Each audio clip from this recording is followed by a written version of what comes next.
That's the bottom line, because Stone Cold said so.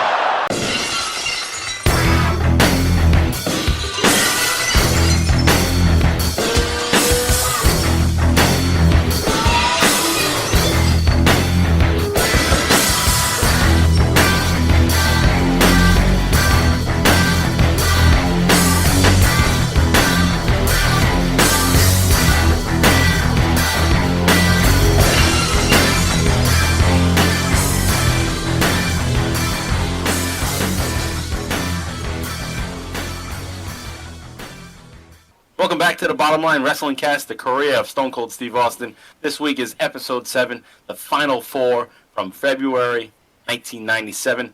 I'm Mike Prue, along with JV. JV, how you doing this week?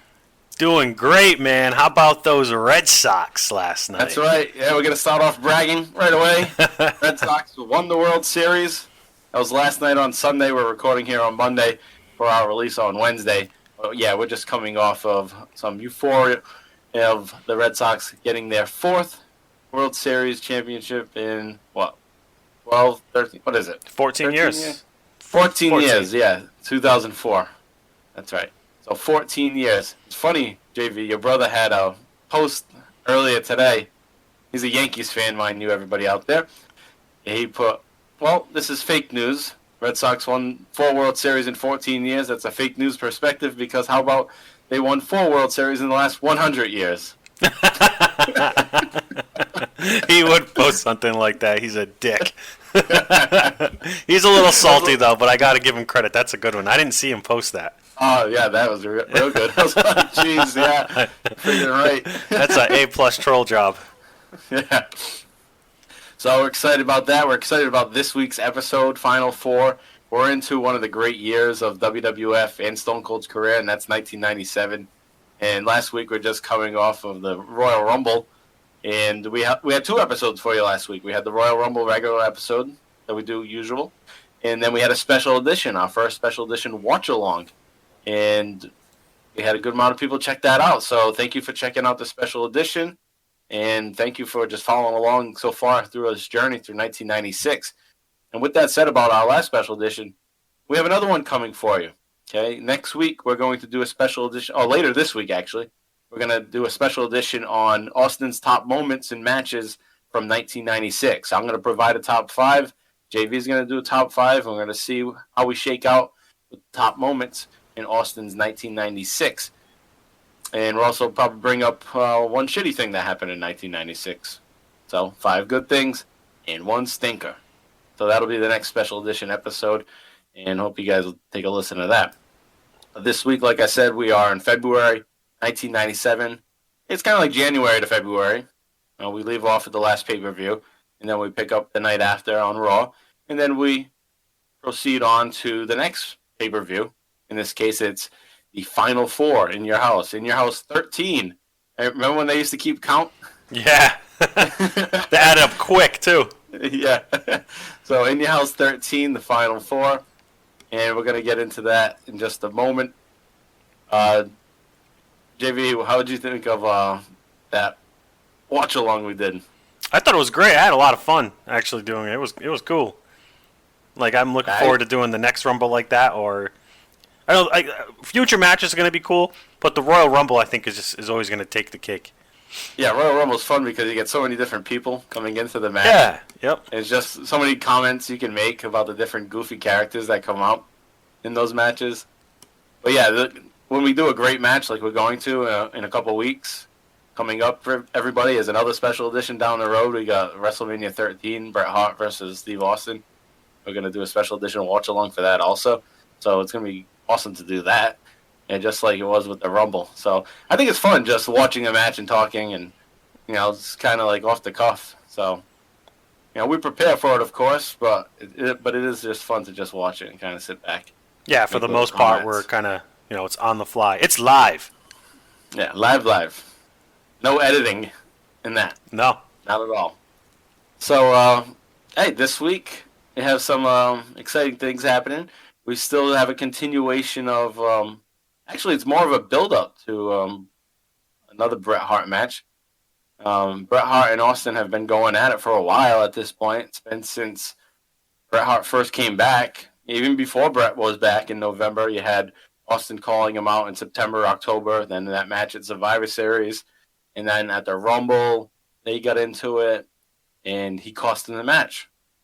Okay, so Bret Hart would have been the winner of that match, but Austin snuck back in last week. In our episode, we talked about it. He snuck back in the ring and tossed Bret Hart out. Now, Bret Hart is pretty irate. He's pissed off. He's grabbing McMahon. He's got screwed. And that brings us right into our first episode of Raw this week, which is the night after the Royal Rumble on January 20th, Raw 194. And Bret Hart quits. And Bret Hart's going to come out right at the beginning of the show, and he's going to talk about how he's pissed, about how he was screwed, and he's going to say bye-bye to the WWF. So we got an audio clip for you, okay? If you wanted to watch it on the network, it's at the 2-minute mark, so just right at the beginning of the episode, it's only 4 minutes long.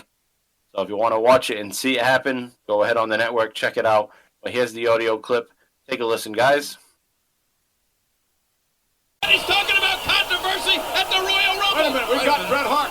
Bret, There's something I gotta say. what's he doing out here? What's he doing out here? Something I gotta say, and there's something I gotta say to you.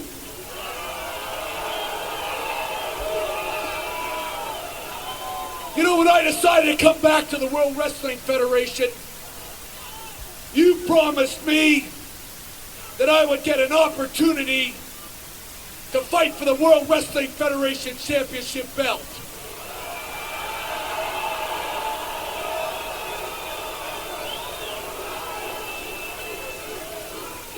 You put me in the ring with Stone Cold Steve Austin and said that if I could beat Stone Cold Steve Austin, that I would be the #1 contender for the World Wrestling Federation Championship belt.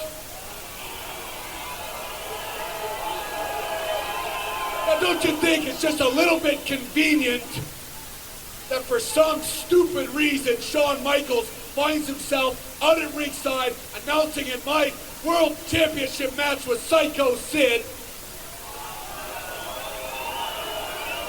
I don't think it was any kind of a coincidence either.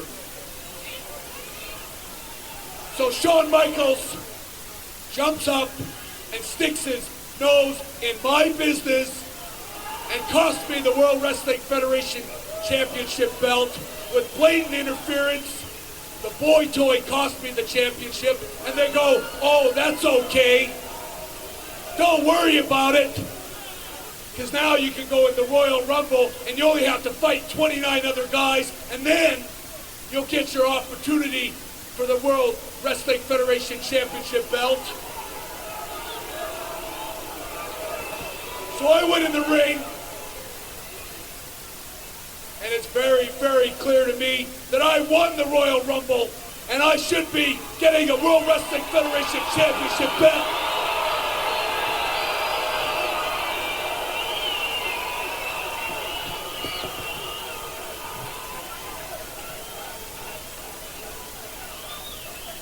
Where is my opportunity? You know, the way I look at things right now, I've been screwed by Shawn Michaels, the boy toy. I've been screwed by Stone Cold Steve Austin. I've been screwed by the World Wrestling Federation. And I've been screwed by you.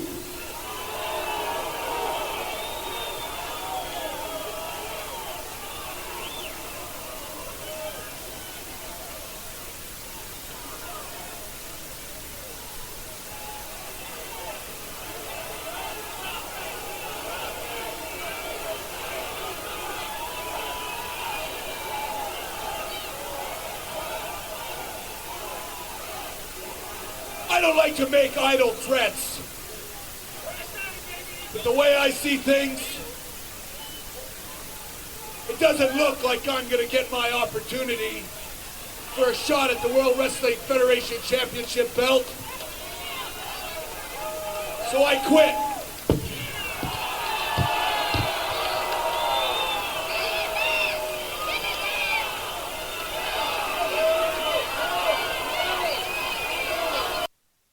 All right, so there's Bret Hart. He's coming out. He's screwed. I got screwed again. I always get screwed. Vince McMahon, see how far I'm screwed. So he's always getting screwed, and he walks off. He quits, which I thought was awesome. I thought it was an excellent segment. No, I thought it was good too. I mean, shout out to Bret Hart's rolled up sleeves on his T-shirt. Yeah. You know, that's as 90s as it gets. And I forget now, but I think he's wearing his Calgary Hitman T-shirt. Yep. Which I always thought was a cool T-shirt with the logo on that was always really cool. I think he'll be wearing that for the next 2 years, 3 years. Yeah. Calgary Hitman stuff. And I like that he's kind of bringing Vince into the show, if you know what I mean. Right, because he's supposed to be this backstage. Oh no, right. He's not supposed to be backstage. He's supposed to be just this, announcer. He's supposed to be the ring announcer, right? Or the commentary announcer, and he's pulling him, like you said, into the show, saying, "No, you're important here. You're the main guy. You're the guy screwing me." Which is what Stone Cold starts, and now Bret Hart's kind of, taking that ball and just rolling with it. So. Yep. That's excellent. I thought it was an excellent segment, like I said. We know it's not totally Austin related, but it is because he's linked to Bret Hart at this point in his career. And Austin is going to come out just moments after Bret Hart walks out. So we're going to go on to another clip, and we're going to hear what Austin has to say about Bret Hart quitting. Let's take a listen to that now.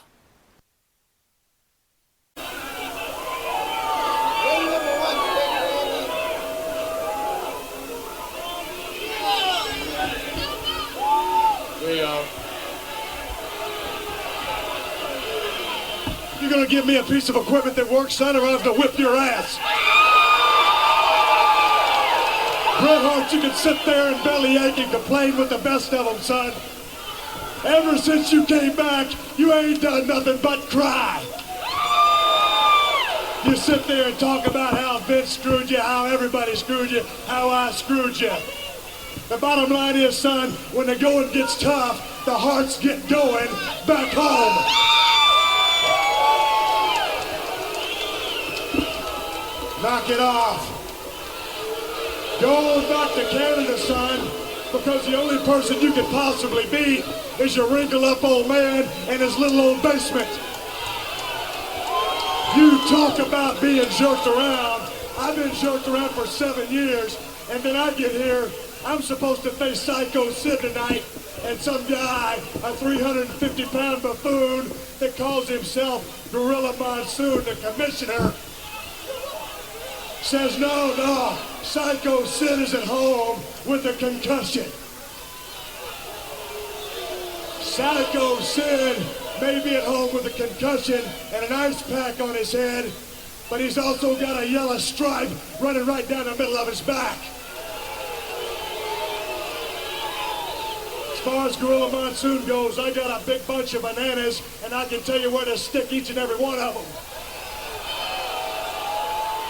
You want me to face the Undertaker, you can bring his dead ass out here because I threw it over the top rope last night, and I'll do the exact same thing right now, so bring him on out. I got something for you.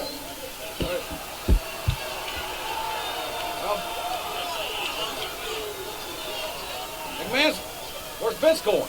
I don't know, but I think this could turn out to be the greatest day in the history of Monday Night Raw. Hell, we've lost it. Bret Hart quits. Vince McMahon looks like he's quitting. Woo-hoo! Folks, don't go away. Obviously, this is a hell of a night to be with us, I'll tell you that. All right, that was Austin. Some great stuff from Austin there. He comes out to a lot of fanfare from the audience, and they're all pumped and jacked to see him. He's just coming off a Royal Rumble win, and he cheated to win, but at this point, the fans don't really care. They just like his character. So even if he has to cheat, they're still going to applaud him. So he comes out.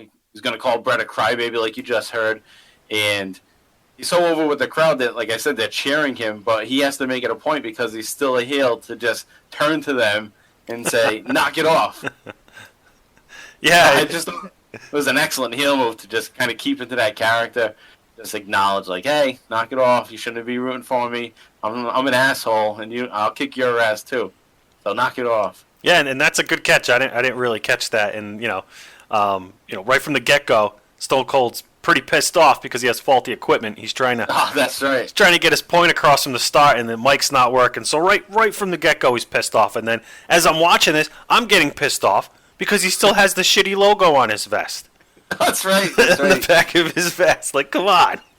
Well, he probably, like I said on last week's episode, it was because he was in Texas. So maybe he's still only packed for that trip. Yeah, That's yeah. why he only has that vest. Because I think on the next live episode, you see the cool vest back again. Yeah.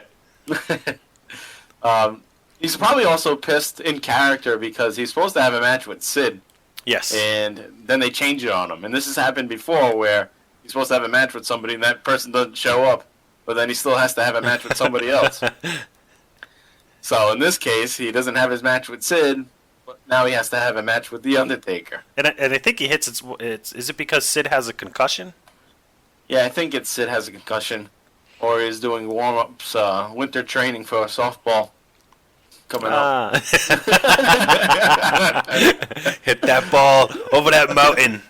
I gotta go to the batting cages. But another point I liked was the shot he takes at Gorilla. Something about like, I got a stack of bananas and I know where to put them. Oh, yeah. So, and then he says like, when times get tough, hearts get going back home. Oh, yep. So, yep, that's a good one. You know, just typical awesome Stone Cold Steve Austin lines in this one. So. Oh yeah, yeah, definitely. And at this point, it may seem to you guys listening this week, we got like clip after clip, and we're gonna come at you with another clip already. But there's a lot of good segments in this Raw that's helping build up what we're gonna get to with the Final Four. We're just coming off this Royal Rumble, and they're trying to set the stage for the next big show.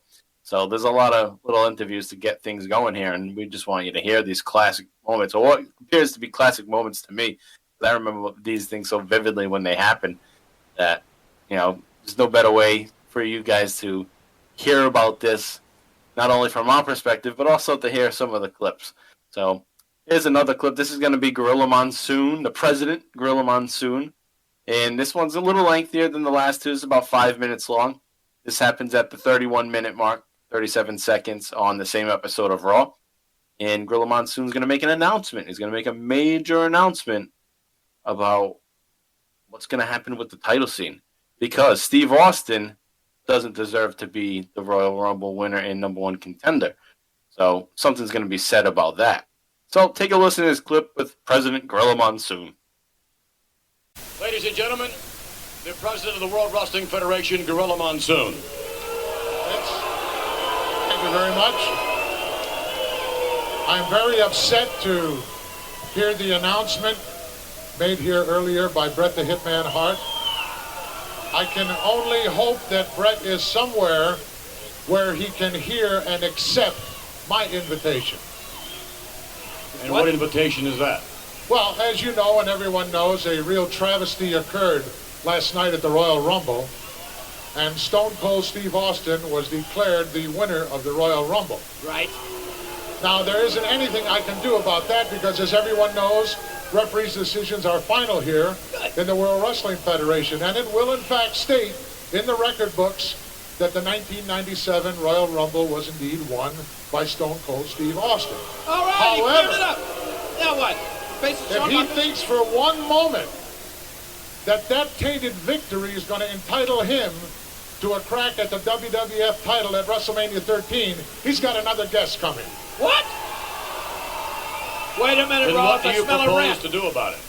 What I've done is this, Vince. I've put together a very unique match, a four-man elimination, no disqualification match.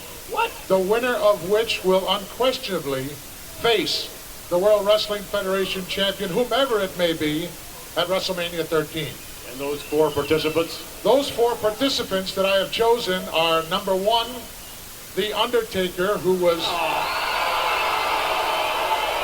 illegally eliminated in the Royal Rumble by Austin. Number two, Vader, who was also illegally eliminated by Stone Cold in the Royal Rumble. Number three, if he accepts Bret the Hitman Hart, No, he's already quit. who was also illegally eliminated by Stone Cold Steve Austin. And of course, the man who got the tainted victory at the Royal Rumble, Stone Cold Steve Austin himself. And the winner of that match, that very unique match, will unquestionably face whomever the reigning champion at WrestleMania 13 is. Thank you very much. Thank you. All right. Well, that's the announcement. That's what an earth-shattering situation, quite frankly. A four-man elimination. Wait a minute. And that's Not over. Not over yet. Here comes Steve Austin. That match, I understand, will be held February 16th. Hold it, Monsoon. In Chattanooga. Hey, Vince McMahon may be going to join us again. I'm not sure. I don't guess you heard what Bret Hart said, son. You can't have a four-way match because Bret the Hitman Hart just walked out. Right, It can't happen. winner. Before you yank the carpet out from under me, let me ask you one question. Do we have the instant replay rule here in the WWF? No. I think that's not. right. He's right. Look at me when I'm talking to you. You sit there and call yourself the gorilla, yet you hee-haw out here like a jackass. Woo-hoo! Well, can't talk to the president like that. There ain't no way I should be in this match. I threw 29 pieces of trash over the top rope. And if that's what it's going to take, I'll get into a little four-way match myself. The bottom line is, son, when I get through with them four, I'll toss your carcass around the arena. Whoa. He'll do it. He may do it right now. Wait a minute, Stone Cold. Now, wait a minute here. Monsoon is over 60 years old. Somebody's going to be suspended or filed. Oh, wait, Kid McMahon. Come on, let's get out of here. We don't need to see this. Yeah, we do. Get out. We're going to go break. Let's go to break. Get him. Go to break, damn it. McMahon. Wait a minute. What? Where? Are we going to go to break or Now, not? wait a minute. He's winning. Wait a minute. Here's Bret Hart. Wait a minute. Oh, gosh. Look at this. Steve up. Keep it here. Keep it here. Don't go now. Don't go now. I accept. No, wait. But we don't need to wait till February. Let's do it right now. Oh, Bret Hart and Austin. They're going to get it on here. They're fighting. What a brawl. It's the best fight in the IWA. Bret Hart and Austin are getting it on here. You better get some security for the locker room. Firing, Monsoon, firing. The referees and security better get out here. Austin and Bret Hart, and apparently Bret Hart. Well, obviously Hart is back. You better get them separated. Stone Cold's still going to wrestle the Undertaker right here tonight. Okay, so you have Gorilla Monsoon. He's setting the stage now for the big main event at the next In Your House, the February 16th show from Tennessee. In Your House, the Final Four. And this match was kind of already set up ahead of time. They were already advertising Final Four, and a lot of the advertisements had wrestlers on the poster, for lack of a better term. And it was Austin, Hart, Michaels, and Sid. But that's going to change. As you see from this clip that you just watched, that there's going to be this Final Four match that includes Austin and Hart still, but now you have Vader and Undertaker replacing Sid and Shawn Michaels. Okay, so that happens early on there, and those Final Four are the Final Four members, or Final Four contestants of the Royal Rumble from the previous night, the last four. And I feel bad that they didn't let it be the last five, because Fake Diesel got cut out from this match. Fake Diesel, a.k.a. the real Glenn Jacobs. And actually, if you go back and you watch or you listen to us from last week, you had Austin thrown out by Hart, but sneaks back in, and you have Vader and Undertaker on one side of the ring struggling, and you have Fake Diesel and Bret on the other side struggling. Austin comes back in and dumps Vader and Undertaker, and then Fake Diesel is dumped by Hart. Then Austin throws Hart out. So Fake Diesel is like the third one left, really. Or actually, he should have been number 2. Second to last one thrown out. So, what I'm saying basically is Fake Diesel got screwed. Kane got screwed. Should have been in that match. But no, he's not going to be. Because he's Fake Diesel. And they know it's not a good thing to do. Just put Fake Diesel out there. It'd be better off, like we said before, just throwing a guy out there named Glenn Jacobs. This is Glenn Jacobs. Yeah. This dude's jacked and he's tall as shit. Big Daddy Glenn. Yeah. Big Daddy Glenn. So, leading up to that announcement of this match, Gorilla's making a point that Austin only is a winner of the Royal Rumble in the record book. We know that he doesn't really deserve that win, so that's why his title shot for WrestleMania against Shawn Michaels is going to be stripped from him, and they're going to redetermine the winner of the Royal Rumble in this Final Four match, which eventually will be under Rumble rules, along with no DQ, no count out. But they also throw that extra stipulation in that it can be over the top. So essentially it's, all right, the Royal Rumble in the Final Four was screwed up. Let's do it again. Let's have another Royal Rumble with just 4 people in it. So that's what the announcement essentially is. JV, what'd you think of this announcement and this match set? I thought it was a classic. Obviously, it sets up, a really good landscape from here on out. What I did catch, which was kind of funny, is that Vader is the only participant that gets booed across the board. So like nobody's feeling Vader, which isn't no one's fair. Excited that he's announced. Yeah, which is funny because we'll get into it when we start talking about the match. They're going to be little change of tune once the match starts. Still mostly jeers for Stone Cold. I mean, there were some chants and cheers, but still, for the most part, mostly fans booing him. I do like how at one point Stone Cold mentions that he threw 29 pieces of trash over the top rope. It's like, dude. Yeah, like he threw them all out. Dude, you threw out, what did he throw out, 10, right? 10, I think. Yeah, 10 so he threw out 10. And I did like the dig he takes at instant replay, because just, in today's... Right, in today, instant replay. Yeah, instant replay is basically everywhere, so... But except for WWE, they still don't really... They didn't really use it then, and they don't really use it now.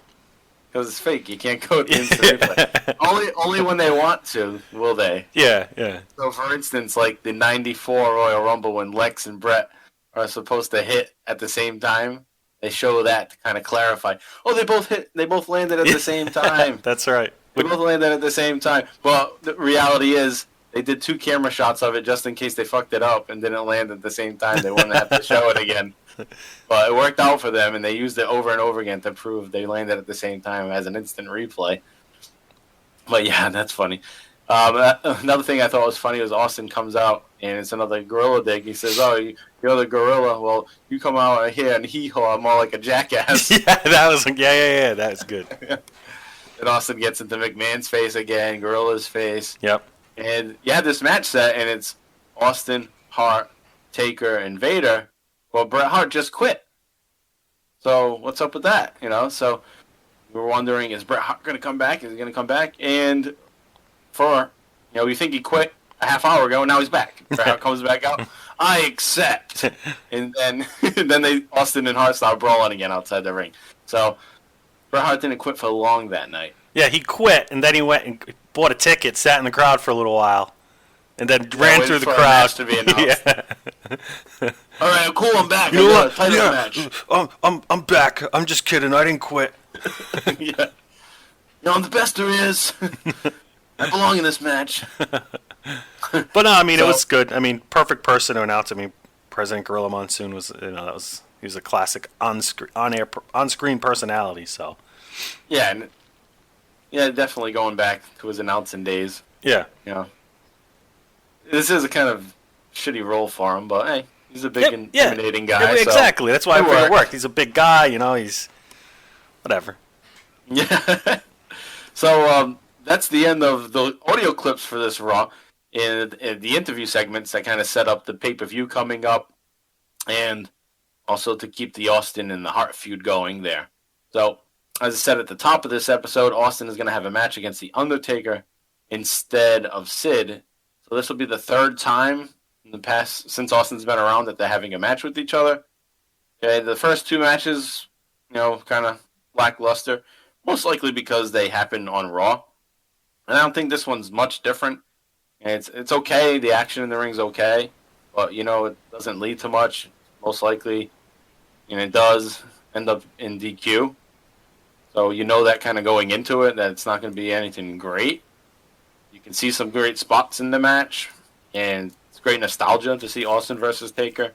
But really, it's just kind of setting up this match because you have Taker and Austin are both participants in the Final Four match. So let's get them in the ring, and that's kind of been the formula ever since. Is whoever's having a match at the pay-per-view, let's get them in matches together. Okay? If it's like a 4-man, then we'll split the guys up and they'll have matches against each other each week on Raw. Mm-hmm. Yeah, they do that over and over again. But before we get into this match, I do want to point out a commercial that I've been seeing over the past few weeks of Raw. It's such a weird commercial. It's for WWF, the music, and it's Classy Freddie Blassie. And he's sitting in a chair. There's an old man with a cane, slick back hair, Classy Freddie Blassie. And then WWF music starts playing, and you got this little boy, like a 12-year-old, 11-year-old, and he's dressed in all of these different outfits. He's dressed as Shawn Michaels with a little vest on and a stupid boy toy hat. And he's just prancing around. And then you have him as Razor, I think. He comes out as Bret Hart. Yeah. And then lastly, he comes out with a wig on. He's Goldust, and he does the little bite to the camera. That's who that was supposed to be at the end. I couldn't figure it out. I didn't really watch it, going back to that part, but I watched that whole commercial, and I'm like, dude, this is bad. Yeah, this is terrible. This is pedophile shit. Yeah, you got an old man sitting there with a cane. It's like, dude, just put a bag of candy on the side of him. Yeah. So doesn't age well. No, it doesn't the age age I well. was at the time was 14. Probably thought nothing of it. It's oh yeah, cool music. I want that CD. Yeah, I was probably where can I get that Bret Hart costume? I always wanted the music because there wasn't the internet really at that point, 1997. Well, there was, but a lot of people didn't have it. It wasn't easy to get music from it and such at the time. So I used to just want the music so I can act like I'm walking out to the ring like I'm Bret Hart or something. The Full Metal WWE album, right? Yeah. I think that's what it's called. Was that Full Metal? I think so. It might have been. I don't know. I thought there was one called WWF The Music Volume 1 or... Oh, maybe that was it, but I thought I heard metal in there. And I was like, there's nothing metal about this commercial. Yeah, then it probably was. But yeah, that was a strange commercial. Watch now. I'm glad you pointed that out in the notes because I made a point to watch it. I'm like, let me see what this is all about. This sounds ridiculous, and it is. Yeah, it's definitely ridiculous. Yep, sure is. All right, so back to the Taker match. We don't have really much of a match. Like I said, it doesn't go for long. It starts at the 37 timestamp. There's a timestamp for you. 37 minutes goes to 48 minutes, so basically the end of Raw. And you have Bret comes down again. Okay, he goes after Undertaker. They battle for a little bit, and then Austin attacks the Undertaker finally, and then drags Undertaker back into the ring, and they start to have a match between the two. Jerry Lawler's going nuts at commentary like he's the manager of Steve Austin, and keeps telling Steve Austin, "Go after the ribs, go after the ribs." It's like, all right, yeah, you're at the table. He can't really hear you anyway. And he goes on for 30 seconds to a minute talking about go after the ribs, attack the ribs. And then he actually gets up and goes ringside and starts pounding on the mat, saying, go after the ribs. And Austin doesn't even acknowledge him at all. I don't even know what the whole point of that was. No, it was, and it took away from the match. It was annoying because he does say it repeatedly. And then they've already alluded to the fact that, yeah, we get it. He has cracked/broken ribs. I would think Stone Cold knows that. I mean, he's backstage and all that. You know what I mean? And, right. I don't know. Jerry Lawler, it's annoying. It's a very annoying spot in the match. They have a match going on, and I don't know if it was because Austin was attacking his upper body, and maybe they wanted him, or maybe McMahon was saying, "Oh, we got to change this. He should be going after his ribs. He shouldn't be going after the top of his body. So let's try to get him to change it. What he's doing in the ring." I don't think they would do that. I mean, it seems silly. Just let him have the match. I don't know. I just thought it was, like you said, annoying and Yeah, I mean, kind of pointless. It's Didn't not lead to anything. No, it's not that great of a match. I mean, honestly, the highlight of the match is probably Austin trying to call timeout as he's getting his ass kicked, because that's I always love seeing a heel try that the timeout move. Right. So that's probably the highlight of the match. I mean, I didn't really. Did you catch anything that really stood out? No, not really. Yeah, I mean, there was a cool La Femme Nikita commercial, like little spot during the match. That was like little trip down memory lane. Yeah, below a third. Yeah, and the key coming on after Raw. Which is that show was based off the Professional movie, right? Yeah, I believe so. Right, with Natalie Portman and actually, that other guy.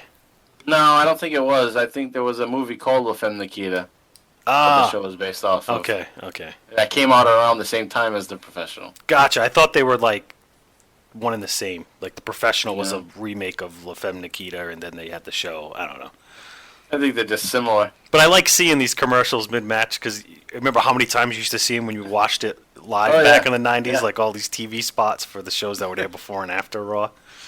I forget how, like, looking today, USA Network is a pretty solid network with their original series. Yeah. And to look back, is they had original series all the way back then. Oh, yeah. Yep. And I didn't bother to watch any of them. I just thought it was a channel for Raw. Yeah. Oh, you mean the wrestling channel? Yeah, that one. USA. All the other shows. Yeah. Those shows sucked. What other shows? Also, I wouldn't have been interested in them at the time anyway. No. 14 years old, not watching La Femme Nikita at 10 o'clock. Yeah. Silk stockings. Yeah, it's silk stockings, yeah. That's hilarious. So in this match, it's really just nothing more than setting up the Final Four. So you have two participants in the match going at it, and then you have in the backstage Vader and Hart going at it. So it starts to get good, I thought. There were some good spots happening in the match towards the end, but Vader comes into the match and it ends in DQ. Then everybody's in the ring, and Jim Ross is going nuts. One of these men will fight for the World Championship at WrestleMania 13. And none of them do. Well, actually, yeah, one of them does. One of them actually does. That's right. The Undertaker. The Undertaker's the only one that fights for it at WrestleMania 13. But not because of the match that they're about to have. So all four of these participants are brawling. And that's about it. That brings us to the end of this episode of Raw. And it's the night after Royal Rumble. The night before, Shawn Michaels won the World Championship off of Sid. Shawn Michaels is the new champion. And he does not have one segment on Raw this week. Pretty interesting. It seems like, and I think I've said it before, and I'll probably say it a few more times this episode, they don't know what the hell they're doing with the World Championship title at this time. This doesn't seem like they have a real direction on where they want to go. Because they don't even have the champion here on the first night back. They have this mumble jumble of a Final Four match where they're just putting Royal Rumble contestants in. It's just very strange and interesting, though, at the same time. So that's that Raw. Hey, the following week, it's going to be Raw 195 on January 27th of 1997. And there's not much to this one. There's not much to this Raw other than a promo that includes all four participants. And it's going to happen during a Shawn Michaels interview. So Shawn Michaels is finally going to show up with the championship belt. And this was just recorded I think it was recorded the same night as the last one. So Michaels was there for that audience as the new champ, but they just didn't air anything on that last Raw with Michaels. Now on this one, Raw 95, they have the interview, and then the contestants come out one by one. And we'll play that clip for you now. It's at the 14-minute, 45-second mark of Raw 195, January 27th, 1997. And it goes until about 21 minutes and 38 seconds. Take a listen. All right, man, get him done. Get him out here. Championship belt may bring out the worst in terms of attitude. From a fan standpoint, it brings out the very best in competition. And with that, I would like to bring out an individual whom you might be facing should he win this four-man elimination, no disqualification matchup. Bret, the Hitman Hart. Well, I wish you'd brought out Stone Cold Steve Austin first, but now that I think about it, these two guys really hate each other. This could be good.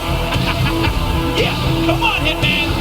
Land hand these morons, and then get out here, get face to face, toe to toe to Shawn Michaels.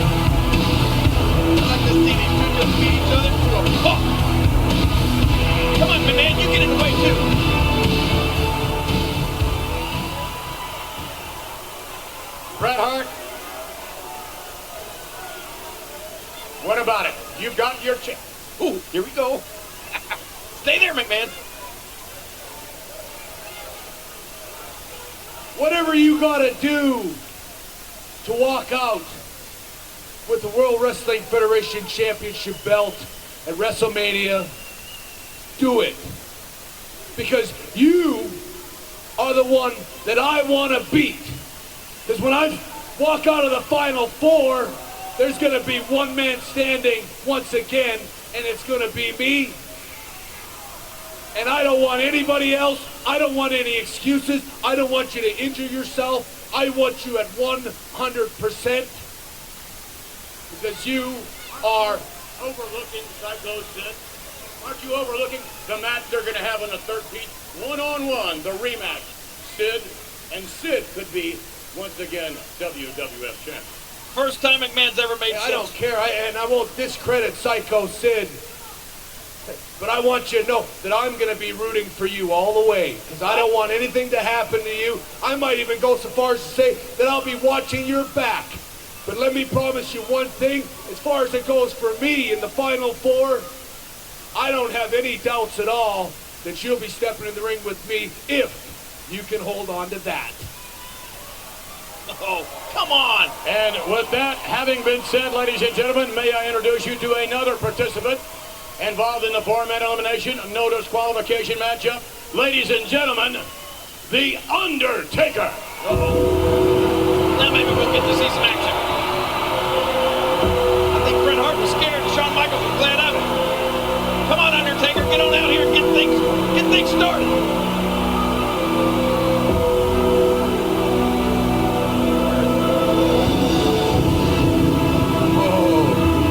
This guy definitely has not been happy lately. I don't think he's been happy ever.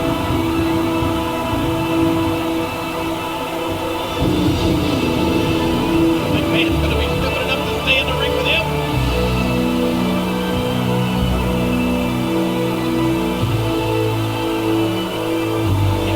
Last week, The Undertaker busted Bret Hart. Let's see if Bret hits him back. Here we go. With all due respect, Kidman. Respect that you earned at last year's Royal Rumble when we fought. You have my respect.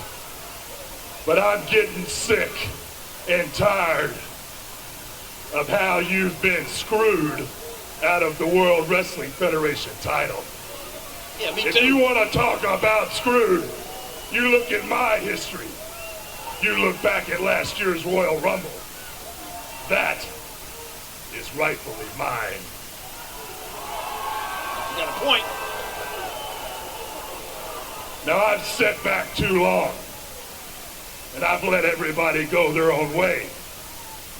But I think it's time that comes to the dark side.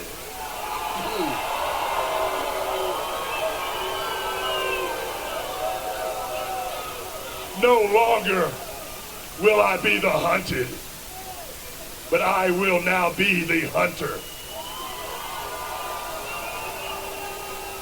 Which, unfortunately for you, Shawn Michaels, puts you and me at WrestleMania. Give your soul to the Lord, because that belt and your body will belong to me. Scared. Blame him. And again, it seems as though a number of individuals are overlooking Psycho Sid. However, right now, ladies and gentlemen, yet another participant to join us. He is Stone Cold Steve Austin. Finally, here we go. Here's the guy that's going to come out here and open up a big can of whooping. Well, you know what I mean. Come on. Here's the guy that likes to park in handicapped spaces. Pledges money to telethons and then doesn't send it in. I love this guy. Like to give lost people directions and leave out a turn or two. Tell them about it, baby. Shut up. I may be. Shut up. I may be the toughest SOB in the WWF, but I recognize an ambush when I see it. You're right. From where I stand right now, I see 3 crybabies and little boy Blue. You all sit there and piss and moan about everything you want to. At the Final 4, I'll wait my opportunity then. No disqualification is right down my alley. I threw both of your asses over the top rope. Shawn Michaels, you know, son, if you'd have been in there, I'd have done the exact same thing to you. Come February 16th, that's when I'll get mine. Vader's behind you. Yeah. No second thought, I'll whip your asses right now. Uh-oh, here we go. What'd I tell you? I'm a 3 against 1. That's it, Stone Cold. Tell him about it, baby. Don't walk into an ambush. Stone Cold and Vader even at it. All right, so there's a little lengthy promo clip there, but it gives you a little insight into each of the guys and what their stance is leading up to this match that they're about to have in a couple weeks. One thing that I thought was funny, it just stood out, nothing about what they were saying or anything, but what the lack of one person was saying. And JV had just mentioned on the last week of Raw where they had announced Vader as being in the match and the crowd wasn't really feeling it. Well, out of these 4 participants that get their time, Vader gets no time on the mic. They finish off with I think Undertaker. Was Undertaker the last one? I forget. No. Undertaker Ross. Yeah. Undertaker Ross. Well, basically, it's Vader's down at the end of the ramp the whole time. Yeah. Like he doesn't even make it into the ring. He's just basically at like gorilla position, I guess. Right. With Yeah, Paul he's just Bearer. right outside. So. Yep. No, not Paul no. Bearer. Was it? No, Jim Cornette. Yeah, Paul. I think it was with Paul Bearer. Paul Bearer. All right. Yeah. Paul Bearer. So Austin walks by and he makes a comment to him. Yeah. Yep. So he's like, "Oh, Vader's not going to talk at all." They probably ran late. Somebody probably talked too long because that 7-minute segment, you guys just listened to it, so you can tell it was pretty long, and they probably just ran out of time for Vader. And there's one point in this interview where Shawn Michaels, HBK, mentions that the WWE title, WWF title, can bring out the worst attitude in people, which I thought was kind of, he drops the attitude word, which was, kind of significant. Right. So, yeah, good catch there, and also, shows you that Shawn Michaels is going to have an attitude because of the title, and he does. I mean, that's kind of like the whole background story going on behind the scenes is that Shawn Michaels has an attitude about the world title. Yeah. And so does Bret Hart. Yep. And Bret Hart feels like he needs to be the champion. Like, it brings out the worst in both of them. Mm-hmm. When in reality, it's just, it's a fake title. It's a prop. And I mean, it does give you stature in the business, but ultimately it's just part of this. It's a part of the storytelling. And people are really getting butthurt behind the scenes about it. So it does bring out the bad attitudes in Hart, in Michaels. Mm-hmm. And, it's a good catch. Good catch there. And then you got just another point. You have Taker also playing the screwed card, which seems to be a thing because Austin's been screwed, Bret Hart's been screwed, and now Taker's playing the screwed card as well here. So the screwed card with his some of his I don't know. I love Undertaker, one of the greatest of all time, but man, his promos are always just weird. And even for everything going on with the turn towards quote unquote realism that WWF's taken at this time, give your soul to the Lord, that belt and body belong to me. God, man, that's bad. That's like something you see in a video game. It's like video game dialogue. Yeah. And Stone Cold worrying about the ambush. That's why he kind of walks down the ramp, if I'm not mistaken. So he's worried about the ambush, which ties back to his, don't trust anybody. Yep, so, very good. Yeah. Always on his toes. He says, I know an ambush when I see one. I'm getting the hell out of here. Yep. And he turns back and goes by Vader, and he gives Vader a little word. Just again, point out, just because you're heel and I'm heel doesn't mean I like you. Kind of thing. But Austin's always conscious of how he's being looked at as a heel. So very smart with what he's doing. The enemy of the enemy is my friend. Yeah. Not Stone Cold. Yeah, one thing about being the screwed, though, playing the screwed card. You know what the screwed card, playing I'm screwed card gets you in the real world? It gets you, screw you, then. Yeah, yeah. Don't be playing it. Don't complain. Quit being a whiny little bitch, You're basically. right. Go do your fucking job. Yeah. Shut up, do your job. Quit worrying about everybody else. Yep. So McMahon also points out, it's a good catch, too, as I'm going to pat myself on the back, too. McMahon says Sid's being overlooked. Says it a lot. Yeah, it's all being focused on these guys, but Sid, is right there in the picture too. He's just not in that match, and he has a title shot coming up. He's gonna have a title shot on the special edition of Raw on February 13th. So a couple weeks from this day, not exact from the day, but a couple weeks on a Thursday, there's gonna be that special Raw Thursday Raw, which is probably the shittiest name for a special episode ever. Raw Thursday Raw. I thought it was a typo at first. Why do you write Thursday like 6 million times on the episode notes? No, it's Thursday. No, it's just Raw Thursday Raw. And when you search it in the network, that's how you find it too. Yeah, because if you, actually, when we get to it, I'll bring it up. Okay. But yeah, you gotta kind of look for that episode. I'll talk about that in a moment when we get to that special edition of Raw. I just had a little side note about this episode. We were talking about it last week, and on the special edition Royal Rumble watch along, Bulldog and Owen Hart are having their little issues, and they're still going on here. You have the little back and forth, and you did this, Owen, and I can't trust you, and they're just doing those little typical tag team partner having trouble issues going on there. So that's still going on at that point. The next Raw is a special Raw. Another special Raw. They're having a lot of special Raws at this point, and I think it's because they're kind of getting ready for their big set change that they have coming about a month later for the Raw's War. So you're having Raw episodes on different nights than usual. They're having Raw in different locations than usual.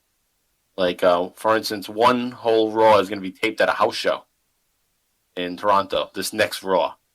A Raw 196 from February 3rd, 1997. It's actually taped on January 31st, 1997 from the Sky Dome in Toronto. And they're calling this Royal Rumble Raw. And so this is Royal Rumble Raw.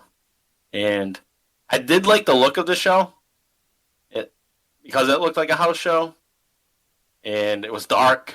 I think that's kind of cool. I like the lights being out in the back sometimes. Just gives it a different raw, gritty feel. It's called Raw, so it's nice that it looked raw, not overproduced.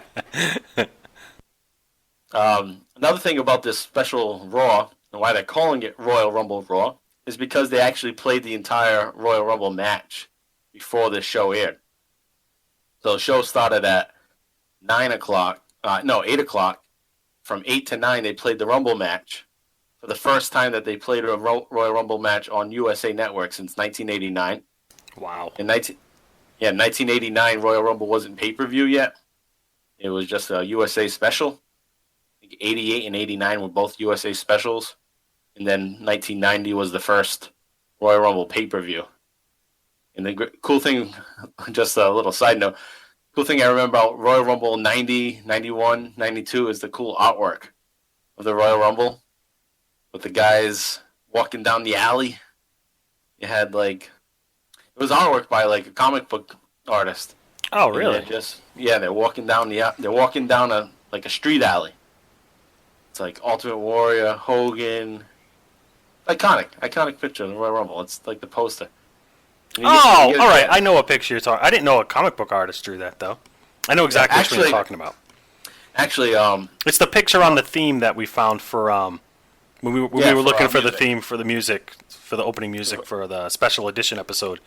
It's the Royal Rumble. Okay, all right, yeah, gotcha. Actually, the guy, he's definitely involved in comic books or comic book artwork. Maybe not doing comic books itself, but he did the Marvel cards from 1992. Yeah, I had those. All the cool, awesome artwork ones. Mm-hmm. You remember those? Yeah, I do. I remember those. Like the shiny gloss. Yep. Yeah, that's the same artist that did all those cards. He did those Royal Rumble posters. Yep. Little tidbit there. So back to this Royal Rumble Raw from February 3rd, 1997. Austin is going to have a match with Vader. And nothing too great here. And Vader does have some good spots here and there. The crowd is really over with Austin again. Bret Hart attacks again. That's the usual thing that's happening here in these matches. This match starts at 3 minutes, so it's right at the beginning of the show. It seems like Austin kicks off most of Raws. His matches are usually right at the beginning for a while. And Vader goes for a moonsault in this match. He actually punches the ref. Yeah. I don't know if you picked that up. No. See him punch the ref? Yeah, he did. The ref falls off the apron, I'm pretty sure. I forget, Right. but I think he hits the floor on top of it. Yeah, he does. Yeah. He disappears from the screen. He's just Right. Right, Vader's going Cold for a clocks him. moonsault on the top rope. And the ref is like telling him to get down. Vader punches him in the face. And the ref falls out. He doesn't get disqualified. No. Because it's almost like, it wasn't supposed to be part of what was going on. It's almost like Vader was saying, shut the hell up. Just punched him. Yeah. And I noticed throughout that whole match, because that seemed weird to me, so then I started to focus on this ref that I've never seen before. And they're just pushing him around. It's like some jobber ref that they had to use in Toronto that none of them knew, and they're just giving him a beatdown. So that ref bump leads to nothing because it was probably legit. Vader's also hitting Austin pretty solid. Some solid real punches. At least they look real, and I don't think Vader's that great to make them look real. No, it was definitely actually... a stiff match. That's what I got out of it. I mean, I didn't get much out of this match, but except that it looked stiff. I mean, it was a kick and punch match for the most part. Oh, yeah. Yep. Austin even gives him a nut shot. That was probably legit, too. And then Austin proceeds to give a stunner to that same poor ref. So I was wondering, like I said before, who the hell is this guy? Why is he getting his ass beat in this match? What happened here? So the ref is out. In this case, might be kayfabe. He's supposed to be out at this point, and Vader and Austin are fighting around the ring. And then eventually, the match ends in a DQ. Or maybe the ref was actually really knocked out, and that's why they had to send all the other refs down to break up the match. Because they kicked that poor ref's ass. They had to go break up the match. So they ended it in a draw, or no contest. Then that's it, really. Austin's going to attack Bret Hart later on in the night when Michaels has an interview. So, yeah, that going on. Just more of the same. Bret and Austin going at each other. And I don't know why Michaels have an interview, but Austin and Bret end up taking over the interview. Actually, yeah, it's because Michaels and Hart are having an interview together. Then Austin comes down. Yeah, that's right. And one thing I did like during that interview is that Bret Hart pegs off Shawn Michaels. And it's really tense. Did you watch that part? I know it wasn't part of like our Austin segment. No, I didn't catch that part, no. Yeah, so Michaels having an interview with Hart, and Hart pegs off Michaels. He's holding his belt. He drops it at his feet. He's gonna act like he's gonna hand it to him, and then he just drops it on the ground and pegs him off in front of the whole Toronto crowd, and they all go nuts. So everyone's thinking that it's gonna be Hart Michaels coming up. They believe Hart's gonna win the rematch, the Final Four match to be number one contender, and then have the Michaels match as a rematch at WrestleMania 13. So they're building to that, but Shawn Michaels going to throw a monkey wrench into that the very next week on Raw, or Thursday, Raw Thursday. Yeah, what the hell was it? Was it Thursday, Raw Thursday, or Raw Thursday, I'm pretty Raw? sure it was Thursday, Raw Thursday, because that's how I searched for it in the network, and that's how I found it. Oh, okay. Yeah, so Thursday, Raw Thursday. This is a live show on February 13th, 1997. In Lowell, Massachusetts. I've never even been to Lowell, Massachusetts. Actually, I have been to Lowell, but not for wrestling. I'll be driving by Lowell on my way to work tomorrow. Oh, that sucks. Yeah, Lowell's. I don't know. I guess it's all right. I can't tell you the last time I've been to Lowell. Like I've been to Lowell before. I've seen like a concert there or something. Yeah, I've been to concerts and comedy in Lowell. Yeah. I think we went to Lowell to see Jimmy Eat World once. I think that was Worcester. That was Worcester. That was Worcester. I saw Lowell was like Shinedown, Papa Roach. I saw a few rock bands there at Lowell at the ice hockey rink they got there. Oh. Where that like semi-pro ice hockey team is. Yep. That arena. Agonis Arena, I think it's called. Yeah, so maybe I have been to Lowell. I was thinking Worcester. All right.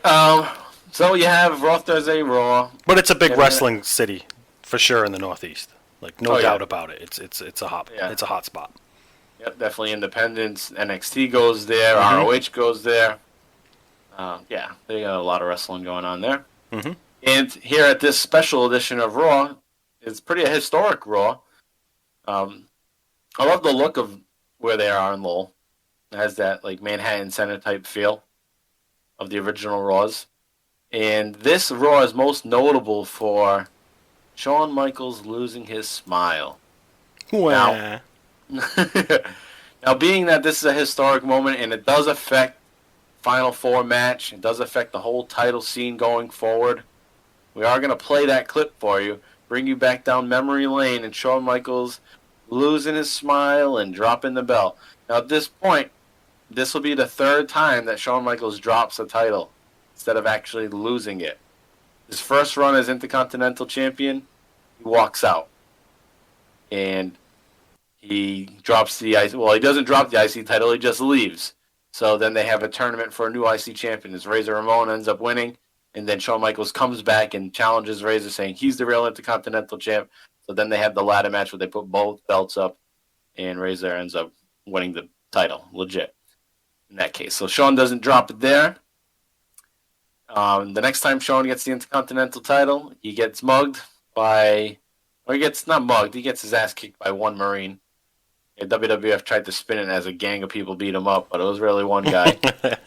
He got beat up by America. So he couldn't have his match with Shane Douglas, at an indie house. So he had to forfeit the title there. And now the world title that he won from Bret Hart, he's dropping here also. So all his titles, all his singles titles were just dropped. He never lost one. But eventually he is going to lose it. He is going to take a loss to somebody. And I'm talking about, our man, Stone Cold Steve Austin is going to be the first to actually beat him for a title in this case. All right, so we're going to play that for you right now. Take a listen. This comes obviously as a shock. It's a shock to WWF fans all over the world.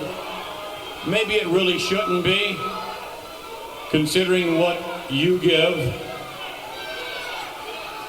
Obviously, Shawn Michaels, what you bring to the World Wrestling Federation has taken its toll on you, specifically your knee. And as you are facing a knee operation, I wonder if you would share with millions of your fans all over the world what's going through your head. Well, it seems like we've done this before, and this time, unfortunately for me, it's much more serious than it was last time. I've never had a doctor look me in the face and say that I may never be able to wrestle again. And I was told that the other day. Of course, it's not something that I believe, but the fact is it's something that I have to deal with. Time has taken its toll on my body, and I know you're just as disappointed, more so than anyone else, that you are not defending the WWF Championship against Psycho Sid, or for that matter, whomever would have been stacked up against you. And no one has taken on more challengers. No one in the history who's ever won this championship belt has ever had the schedule, has ever had to endure the kind of schedule that you have so readily taken upon yourself. Well, there's one thing about me is that I can't do anything halfway, and I come here and I hear the people and they chant Sid's name, or they chant Bret's name, and they chant a lot of people's name. And one thing is for sure, you're going to have all of that in the future. And that's what I want for the World Wrestling Federation fans. In spite of what people may think about me, what I've always wanted for all these people is for them to have a good time and to enjoy themselves. I've always tried to be the one to provide it, whether it was on the good side or the bad side. But what was always most important to me was the performance. So that these people, each time they reached in their pocket and they paid to get a WWF ticket, they didn't regret it because they knew that if they saw my name on the card, they could yell, they could come and they could cheer and they could boo and they could do whatever they wanted as long as they had a good time. Over the last couple months, there's been a lot of talk of people having bad attitudes and a lot revolving around this belt. All I know today is that one thing that's not going to revolve around this belt for a long time is going to be Shawn Michaels. I don't know where I'm at right now. I have to have everything checked. I may be beyond reconstructive knee surgery. I may or may not be able to fix it, but if I can't come back and perform at the level that I performed at before, I can't perform. I can't come out here and just go half-ass. I have to come out here and I have to romp and stomp and I have to get tossed around. I have to toss people around and I have to have fun. The schedule over the last year I took on because I didn't feel like I could say no. I wanted to do everything. I wanted to enjoy my life as the WWF champion. I wanted to ride in Lear jets, and I wanted to ride in limousines, and I wanted to be on TV shows, and I wanted to do autograph sessions, and I got to do every bit of that. And if nothing else, I have all of that to take with me. But again, and I know right now we're in the middle of a time where toughness is real big here in the World Wrestling Federation. And unfortunately, all I've got right now for you is a lot of sorrow, a lot of tears, and a lot of emotion. I don't have any toughness for anybody.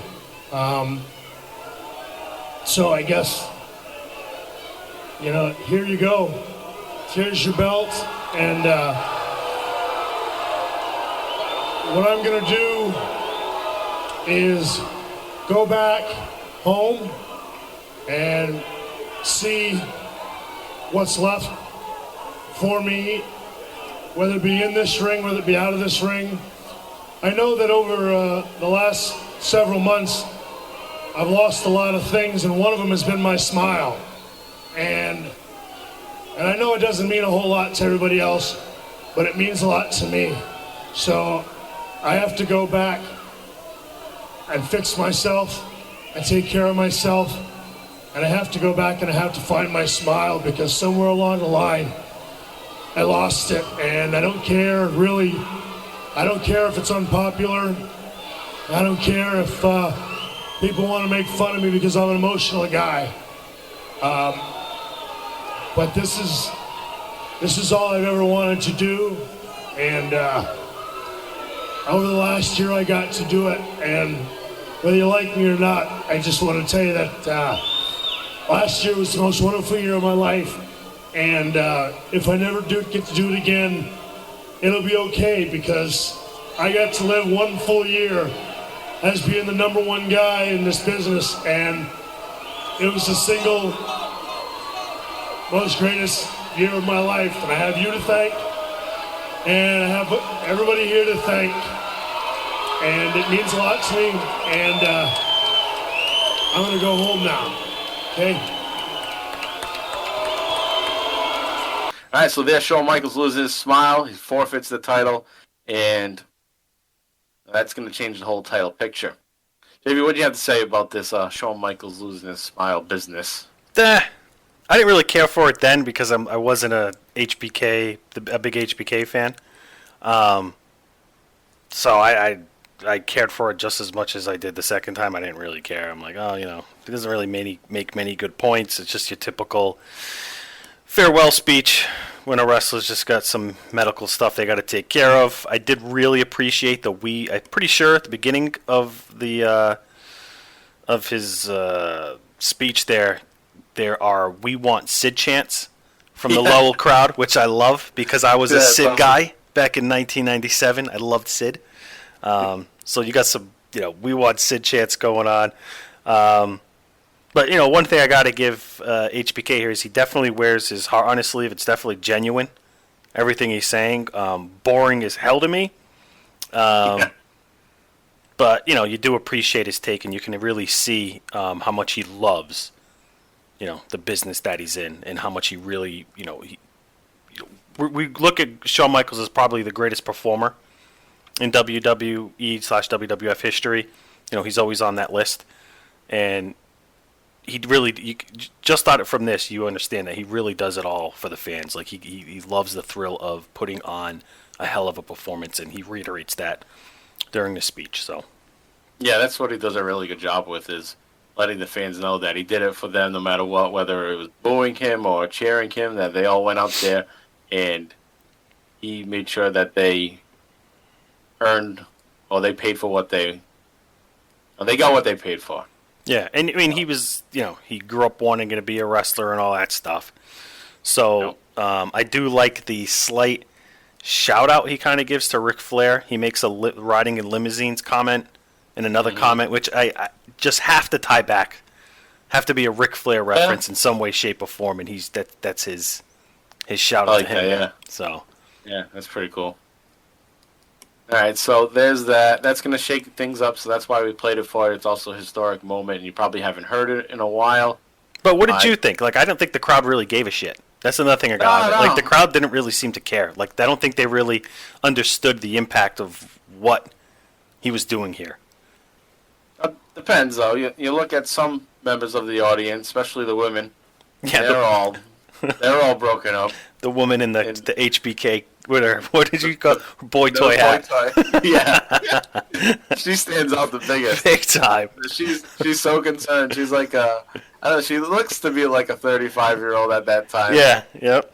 She's definitely a lot older than I was at the time. Yeah. What I imagine. It's funny that's how much she sticks out. We didn't even mention it beforehand, and you knew exactly who I was talking about. Yep. This has such a look of concern. And the thing is, that's the emotion they wanted, so that's why they kept going back to her. Because, like you said, everybody else probably was just like, oh, whatever. Yeah, we want Sid. They wanted to hone in on the people that actually cared about Shawn Michaels. And I guess they made it seem like it was a big deal because in the weeks to come, or the next following weekend, they just played that over and over again on Superstars and all, like Mania, the recap shows. Shawn Michaels losing his smile. I lost my smile. Have to forfeit his title. Yeah. His boyhood dream had to be forfeit. His boyhood dream had to be forfeit because he didn't want to lose to Bret Hart. Yeah. WrestleMania, or didn't want to lose to Sid or whoever he was going to drop the title to. Ultimately, is why he doesn't want to lose it. That's why he just drops it, forfeits it. It's kind of like he's trying to get some, I don't know, some stature with McMahon. Is being like, I can go at any time, so you got to take me seriously. Like, I could jump over to WCW and be with Nash and Hall. Yeah, power move. So, definitely. Yeah, a big-time power move. Like, no, I'm not down with doing this, so, yeah, do what you want with the title. I'm taking a break. And that's a great point you make. I mean, his boys are over in their biggest competitor. You know what I mean? Right. So this is just the beginning. Yeah. I mean, it's been going on for half a year at this point, but WCW's really still looking to pluck stars any right. chance they get from WWF. So that was one of my first thoughts back then when this happened. Is that he's going to be in the NWO? Same here. Yep. He's going NWO. Same here. I mean, just imagine what that would have been like. And then you just waited every Monday. When's he showing up? Like That's what you waited for a lot during those days too. Was like, who's going to show up? That was one of the highlights of watching WCW at that time. Was, not to get off topic, but it's like, who else is going to show? Like that was the excitement of the live Raw and live Nitro. Yeah, that anything could happen. Mm-hmm. I think another thing with Michaels, my thought that he was going to go to NWO, is that out of that thought, or maybe many people thought the same, is that maybe they kind of spun DX out of that too. Like, all right, he's not leaving. We have him here, but we're going to form like our own DX with him. I mean, our own NWO with him. Yeah, I mean, DX. I mean, absolutely. I think so. I thought that then as well. Like, I think that was just. I mean, because basically all they did was you have the click on one side. Click is NWO, and the other side click is DX. Yeah. Yep. Two separate businesses, and 1, 2, 3 Kid 6 X-Pac is part of both of them. Yeah. He's the only one to be part of both of them. Yeah. I guess now they would all say they're DX or NWO. Yeah, but I mean, I'm talking when it mattered. They don't matter now. No offense. No. NWO just did a reunion show somewhere, and I saw pictures on Twitter of it was Hogan, Hall, and Nash, and then in like the photos that they took with people, they're doing the crotch chops. Like, what the fuck are they doing crotch chops for? Confused. This was be doing Too Sweet. That's what they should be doing, not crotch chops. They spent too much time back in the WWE with Triple H. You know what my biggest problem is with them coming back all the time and them doing it like every few years as like a reunion show? Is that every time they do, people that don't watch wrestling are like, "Jeez, these guys are still wrestling?" Like they think they're there like every week. That's the only problem I have with these guys coming back is the non-wrestling fans I have to deal with. That they see something in the news like so and so's back. So being a wrestling fan, they're gonna go. These non-wrestling fans go to the one wrestling fan they know, or a few wrestling fans they know, and they just very ignorant. These guys still wrestle? Yeah, they're wrestling still. Jeez. And it's like, how do you getting desperate? Yeah, how do you defend that? It's like, shut up. Go watch your MASH reruns or whatever. All right, so let's get back to Raw Thursday, Raw Thursday, Raw Thursday, Thursday, Raw, whatever. Flavor Arm Tube Man, Thursday, Raw Thursday. There were a couple other things that stood out about this episode, non-Austin related. And as Rocky Maivia beats Hunter Hearst Helmsley for the IC title for the first time, putting the gold on young Rocky Maivia, the Rocky Sucks Maivia.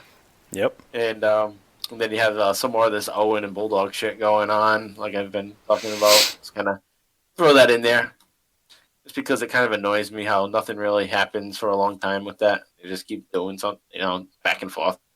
That brings us to the end. Actually, there is an Austin match there. Austin versus Sid. And awful. Yeah. Awful. Snooze fest. I mean, it's the battle of the black tights and black boots. That's basically what it is. It's awful. The same thing too. It's like, wow, the same freaking clothes on. There's one part where I took every ounce of me not to just like, all right, I'm not watching this anymore. It was when Stone Cold attempts to put Sid in an abdominal stretch. And it's the most sloppiest piece of shit thing I've ever seen in my life. It's like, dude, why is the short guy going to put a tall guy in? Yeah, and it's not even locked in. I'm like, all Sid has to do is like try to scratch his back, and he's out of it. Like it was terrible. They hip toss him. Yeah, they were not good together. They weren't good dance partners, quote unquote. No. Yeah, this match was awful. Watch it anyway, because you appreciate it, I guess. But yeah, what did you think? I didn't have any highlights out of that one. I thought that was probably one of the worst since we've been doing the show. That might be one of the worst matches we've had to watch, and it's not long. It is a stinker. Actually, it's kind of long. It's like 9 minutes. It goes from the 53 minute 34 second to 1 hour and 2 minute mark. Yeah, it was about 9 minutes long. Yeah, not long in terms of a good match, but it's a piece of crap basically. The biggest thing that I liked about it was that the Massachusetts crowd was going crazy for Steve Austin. Yeah.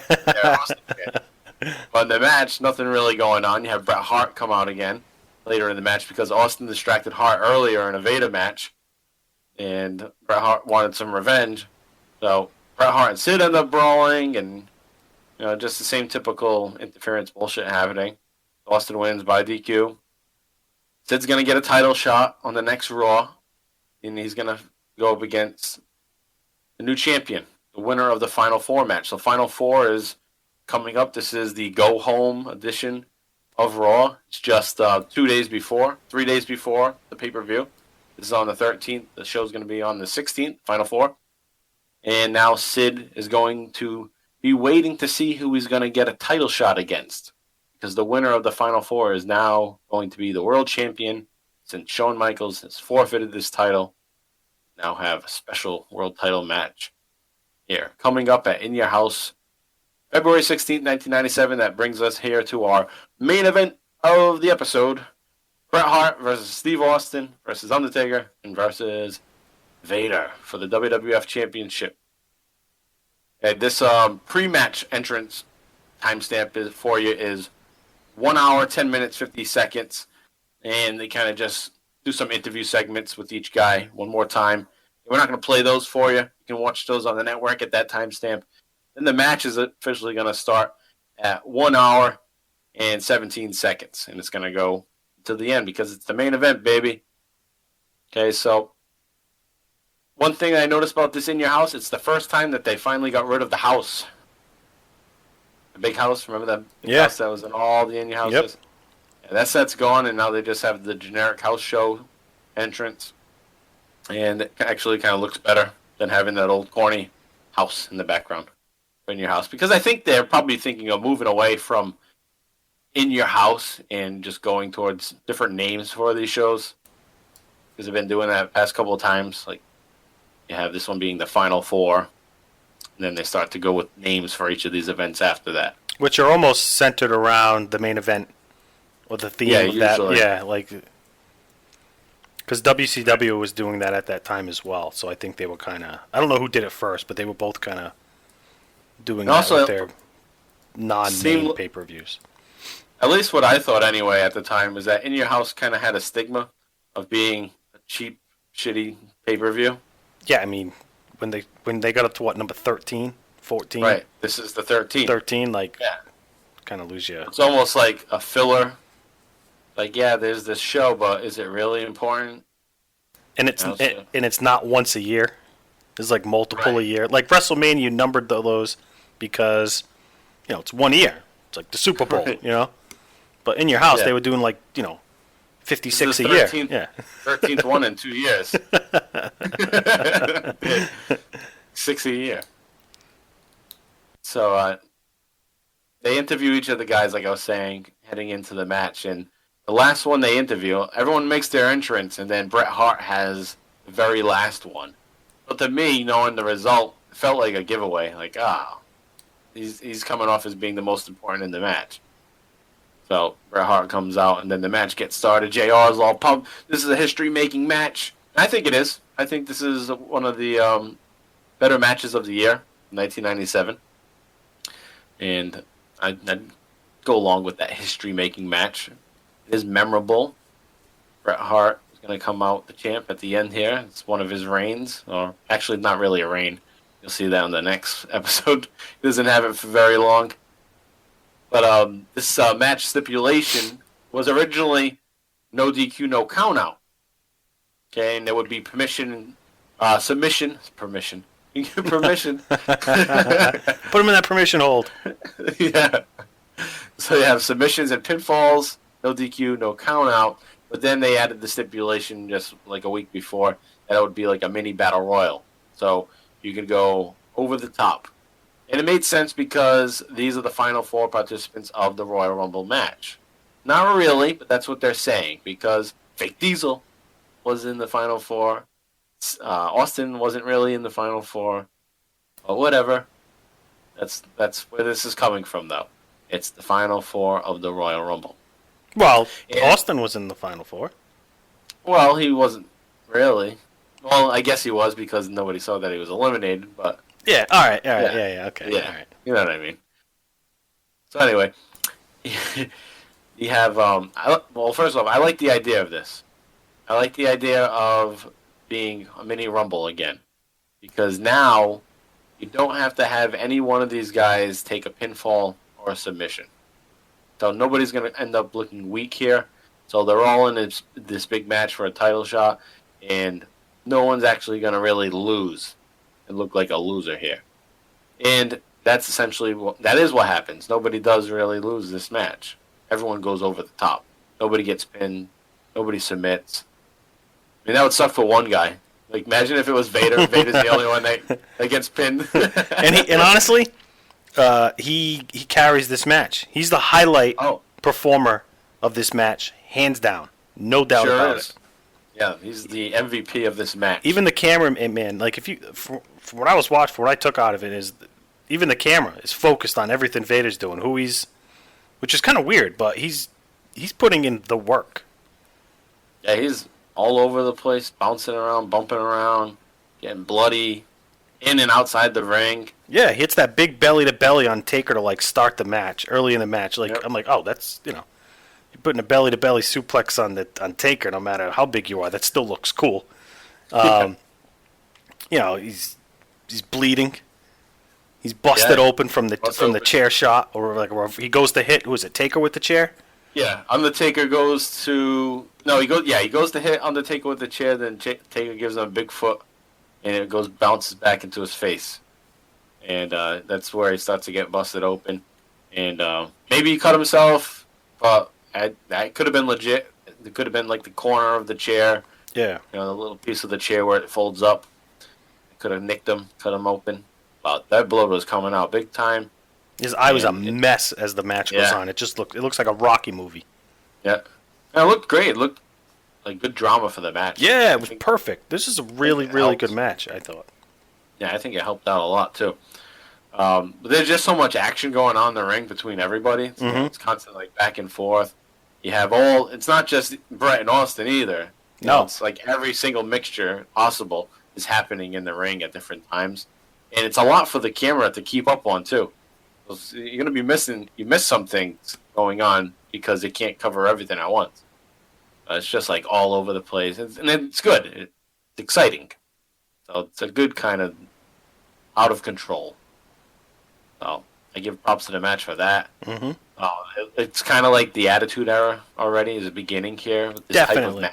Absolutely. Yeah. Just with the way everything is working on the outside, multiple chair shots. You got the stairs being used frequently. There's a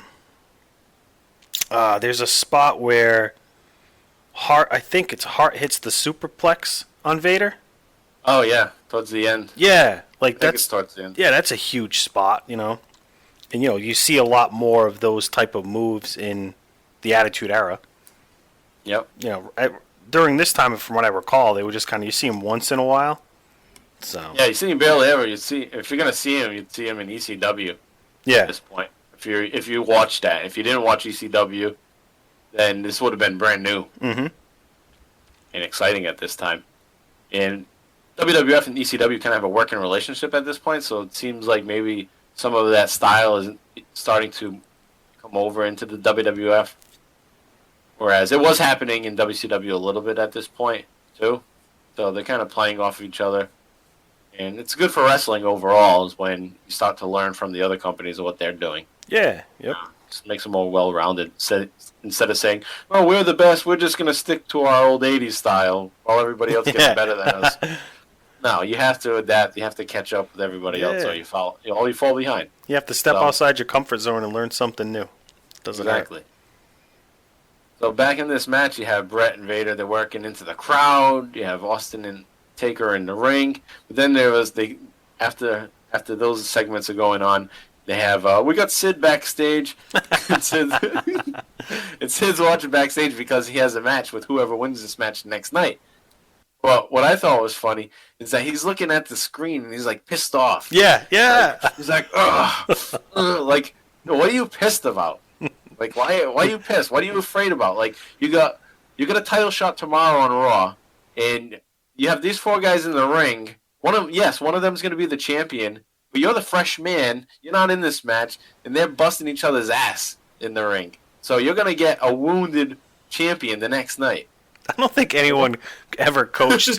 I don't think anyone ever coached Sid. in his career on like how to carry himself. So whoever was in production behind the scenes should have told Sid that, like, hey, you need to not be pissed, all right? So just, if anything, you should be looking at it like with your hands, like greasing your hands, like you can't wait, like you're excited. Yeah, that thing he did in like all of his other promos where he'd rip his hands and be the master ruler of the world, all angry. It's like the only time you ever see the dude flustered. Right. You should have just been like Psycho Sid and laughing, like like happy that they're kicking each other's ass and he's gonna get to destroy whoever it is the next night. But I'm gonna assume these guys backstage aren't the biggest guys. They're probably like my size, 6'8", 230 pounds. But no, I'm nowhere near that size. I was like, you say 6'8". But they're probably like, yeah, I'm not gonna bother Sid. We're just gonna let Sid do Sid. Yeah, whatever you want to do. Yeah. So that was a good thing to point out. I caught that too. Every time they went back, he just looks like, I don't know, like he's got a dog in the race. Yeah. And you just got the winner, bro. You You're good. You're not in the match. Like if someone loses, like he had money on the match, like, nah, shit. Yeah, right. The hell? That'd be the only thing. Come on, Brett. It's like, dude, someone tell Sid that, this is kind of like predetermined. He doesn't have to. Does he think this is like really going to happen now? He's got money on this? What's wrong with you? And so they go back to the match and you have more Vader and Taker. Vader's choking out Undertaker with the cables at one point. And then it really starts to heat up and we start to get to the finish. Austin is the first eliminated of the four. Man who just won the Royal Rumble. Although he cheated. And maybe that's karma. You cheated, so now you're the first one out. That could be the storytelling there. Yeah, I'll go with that. But he's the first one out. He gets tossed by Bret Hart. Bret Hart and bloody as hell Vader start to go at it. And Hart even gets him in the sharpshooter, but Undertaker breaks it up. Then Austin comes back out like usual. He's going to come out and he's going to mess with Hart. And then we get to that point where you talked about a little earlier with the superplex.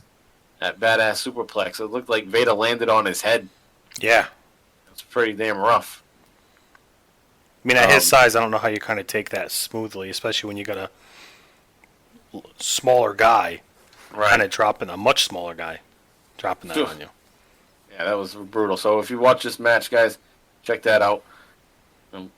Take a note to look at that. That was pretty rough spot. Yeah, on top of all the other spots that Vader's, he's been going through. Yeah, he's the highlight of this match, no doubt about it, in my opinion. And this is his swan song with WWF. Yeah, like put in that work, a hell of work done by. I mean, he's going to be around for a little bit longer, but this is as best as he's going to get in the WWF. Kind of goes back to his matches with Cactus Jack and WCW. Yeah. That he's doing. Yep. So Austin's I keep saying Austin. Undertaker's going to eliminate Vader. Okay, Vader's going to go up for a Vader bomb on the Undertaker. But Undertaker sits up and then hits him in the nuts. Vader tumbles over the top, which was pretty. Another bump right at the end. He's off the top rope. He's going to fall all the way down to the ground. So yeah, definitely his best match in the WWF, which he didn't have a really good run, in my opinion. He never got to be the champion. Never got any title. If I can recall, I don't think he had tag titles. But yeah, nothing. Well, he never won. He never won the WWE Championship, huh? I thought he was at one point. No kidding. No, or it would have been around this time. I thought it would have been a good time for him to have it. I mean, him having it instead of Sid probably would have been nice. The work that Vader and Undertaker do in this match, that should have been the WrestleMania 13 match. Absolutely. Vader as the champ, Undertaker as the challenger, Undertaker wins the title instead of Sid. It's just based on this match. So I thought that would have worked out sweet for WrestleMania.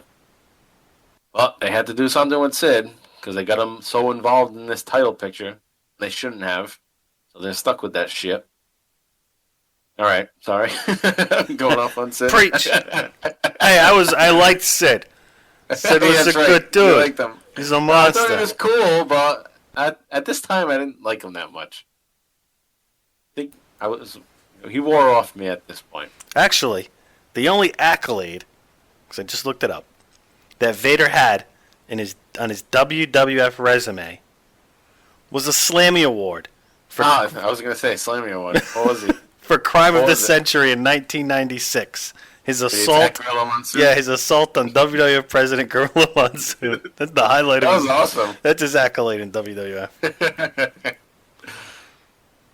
All right, so now you have two people left in the ring. It's Undertaker and Bret Hart. Bret Hart is now at the whim of the Undertaker. Undertaker choke slams him, and he's going to go for a tombstone. You still have Austin outside the ring causing all types of bullshit. And now Austin's going to grab over the top of the rope from the outside to grab Hart's leg to try to pull Hart out of the ring so that Hart is eliminated. Doesn't work. Okay. Taker confronts Austin about it on the apron and then punches Austin. He thinks Hart is down. Yep. But Hart's going to come up from behind and then roll him up for a pin, which I thought was stupid. Okay. Austin's already distracting him. Why doesn't Bret Hart just come from behind, toss him out? That's at that point in the match. I thought that's what he was going to do, and then he does the roll up. I was like, what the hell? Right. Then they do the roll up, but then right away, Taker goes back to Austin. Yeah. And Hart's arguing with Austin now. So Undertaker could have came and dumped Hart at that point, and he could have won that way. But then Undertaker just goes to Austin, punches him, and then Hart throws Undertaker out and wins the match. So kind of sloppy finish, I thought. I think it would have been perfect if you had the situation that we just described, where, you know, Hart is having his leg pulled, and then instead of the roll up, Hart is going to throw Undertaker out. It just seemed to be the perfect scenario for it, and the timing of the match, just those last 30 seconds, just felt like, this match should have been over 30 seconds ago. So great match. Finish, just by a little bit, just a little because no, I think so. Because it looked like it was going to go this way, and then they just decided to do something just a little different 30 seconds later. And then, basically Stone Cold inadvertently helps Bret Hart win. So yeah, that's another takeaway from this. So that's true. Yeah, Austin in a way, but he didn't really care who won. He was trying to get Bret Hart out, and then he's mad at the Undertaker. So he's like, "Screw the Undertaker." Bret Hart, like I said, ultimately takes him out by clotheslining him, and he's gonna win his 4th WWF Championship. He's the champion once again. 4-time. And it's not gonna last long. He wins again, right? Doesn't he? He's a 5-time champ. I think he's a 5-time champ, right? He wins it again during the summer. Yeah, yeah. Of course he right. does. Yeah, yeah. Screw job. Duh. The hell am I? Derp. It's a long night, Anyway, so Bret Hart is our new champion in skull rating. I'm on the edge here. I am gonna go. Screw it. It's 4 skulls for me. Oof. It's 4 skull match. I only gave it 3.5 skulls. Yeah, that's what I had listed, but I just remember it fondly enough that it sticks out as a little bit more than a 3.5 star match, and I'll put it up there as a 4-star match. It's a different type of match than I would typically like a 4-star match to be, like the Survivor Series match. That's a great match between two people, but the different dynamics going on in this match help me get to 4 skulls. Like the fact that it's a title match, and there's been all this drama from the Royal Rumble involved.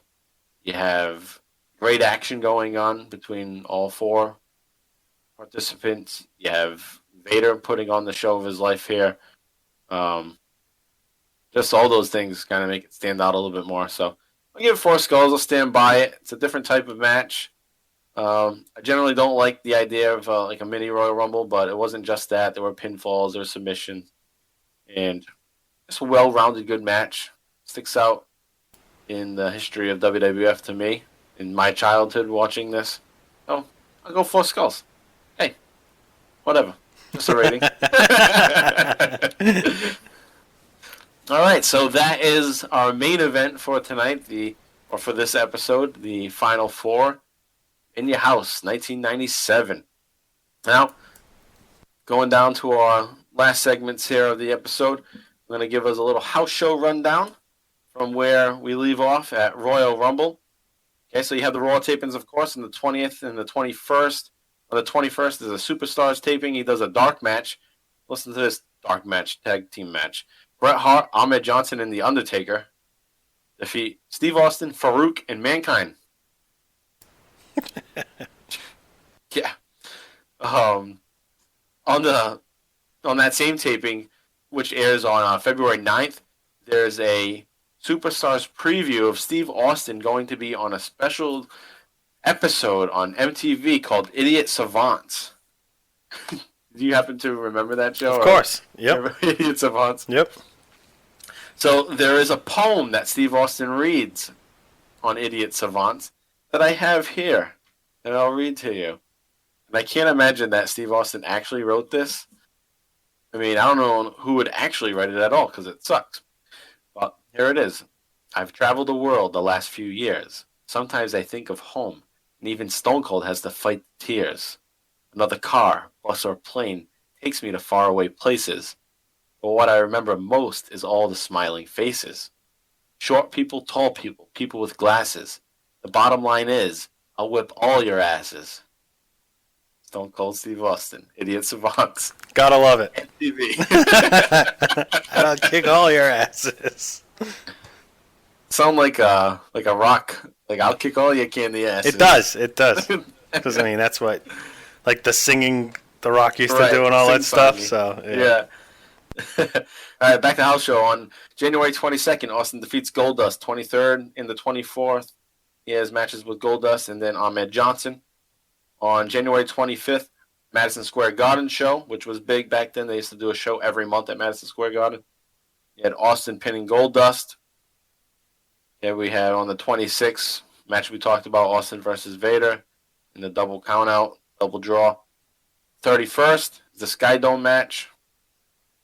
On February 1st, against Vader again. February 1st, Bret Hart pins Austin. February 2nd, Austin pins Mankind. On the 7th, 8th, and 9th, you have Bret Hart and Sid teaming up together against Shawn Michaels and Austin. It's a little different there. Shawn Michaels and Austin tagging up. And those matches all ended with Austin and Michaels bickering with each other and Austin hitting Michaels with the stunner. And then Hart and Sid end up getting the pin on Michaels. Like, Austin basically just walked out of the match. On February 13th, you have the match against Sid on the Raw, Thursday, Raw, Thursday, Raw, Thursday.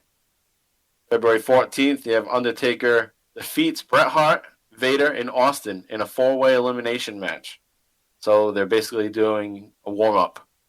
And that's on the 14th and the 15th they do that. Those are the 2 nights before the pay-per-view. They kind of have like little test matches. And Undertaker wins both of those. So that would probably give away that, if Undertaker's winning those 2, then he's not going to win at the pay-per-view. But if you were at the show, and I bet if I was at the show as a 14-year-old, I'd be like, I already know who's going to win. I saw it. I was at the show. Undertaker won. Undertaker's going to win this match. I saw it there.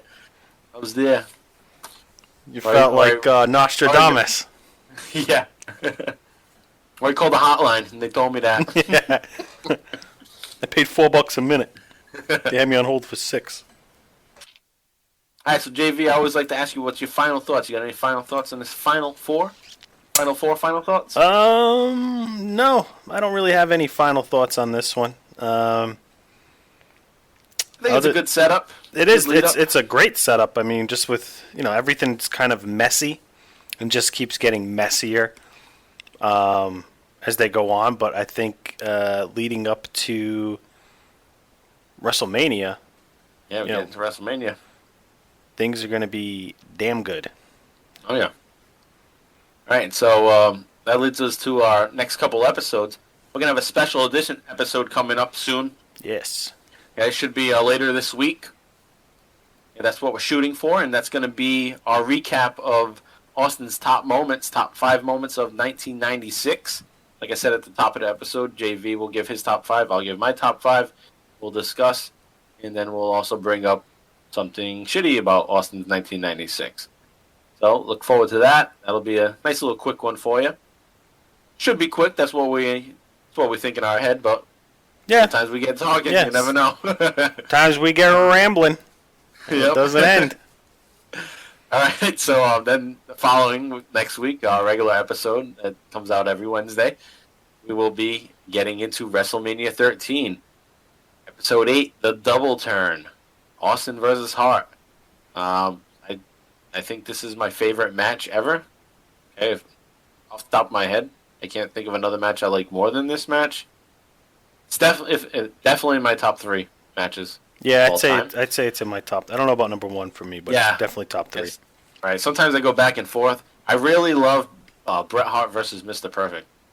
That's your number 1? I don't know if it's my number 1, but it's up there. Just like this one is up there. I think my number 1 is The Rock. And come on, Hulk Hogan. I love everything about that match.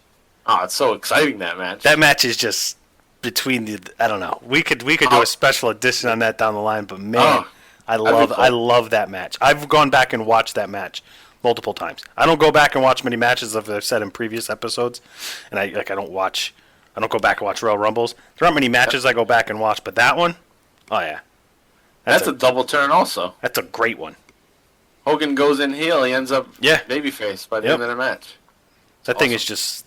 Because the thing is, people forgot how much they love Hulk Hogan. They did. Until they saw him again. Yep. They're ready to boo him, but then they're like, nah, this is the fucking man. Oh, I got goosebumps right now, just talking about that. Oh, we got to put it on a special edition list at some point. Sometime down the future, for sure. Yeah. All right, so another thing, a little new, along the lines of our preview for next week, all right, is I'm going to give you a homework assignment. I haven't mentioned this before, but I'm a teacher during the day. Yep. Tonight, in our previous episodes, I teach about Austin. But throughout the week, I'm teaching kids history. So, Mr. Prue here has a homework assignment for you. And this comes as a suggestion from a couple of listeners, Brian out there, and Frank Alves. And they thought it would be good for the listeners to kind of have a little warm-up of what they can be expecting for next week, like what to watch, what to prepare for, so that when they when the episode premieres on Wednesday, they've already watched the stuff that we talk about, so that then they can hear us talk about it and know exactly what it is, because it's now fresh in the listener's head. So if you want to, like I've said last week, you view it however you want to view it.